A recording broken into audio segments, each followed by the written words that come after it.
છોટાઉદેપુરના સંખેડાના નાગરવાડા અને ઝાપા ગામના લોકો માટે આ રકમ એક ખૂબ મોટી રકમ માત્ર આંકડો બનીને રહી ગઈ। ઉચ્ચ વર્ષો વીતી ગયા પણ પુલના નામે આજે પણ માત્ર ધૂળ અને કાટ ખાતો સામાન પડ્યો છે। સવાલ એ છે કે તંત્ર કોની રાહ જોઈ રહ્યું છે?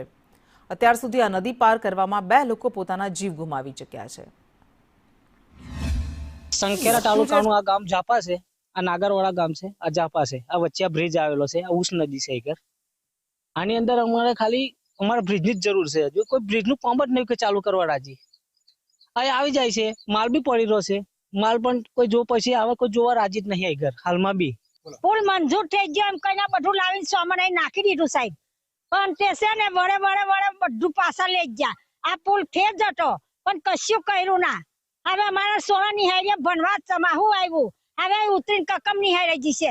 અમારા ગામમાં બધા મોટા ઠઠન જતા રહે, અમને પણ જોવા નહીં આવતા।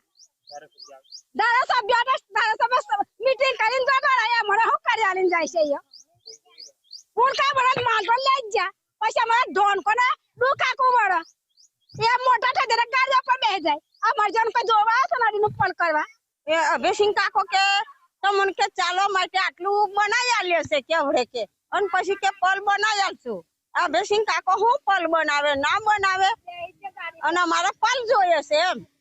અને અમારે ઘેર મહેમાન આવેલો હોય, અમારે ઓંધો જ કઈ જઈએ ડરાવવા, ઓંધો જ એટલે ના જવાય ને અમારથી ઓંધો જ। મારુતિ ફાઉન્ડેશન એન્ડ કન્સ્ટ્રક્શન કંપનીને વર્ષ 2024માં 1/10/2024થી કામ શરૂ કરવા માટે વર્ક ઓર્ડર આપવામાં આવેલો હતો, જેની પૂર્ણ કરવાની તારીખ 31/8/2025 હતી।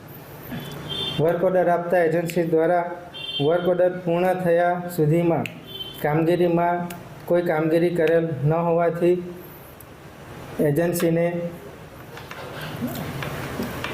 ટેન્ડર ક્લોઝ મુજબ જરૂરી પગલાં લઈ ડિપોઝિટ જપ્ત કરી ફરીથી રીટેન્ડર કરવા માટે સરકારશ્રીમાં હાલ કામગીરી ચાલુ છે।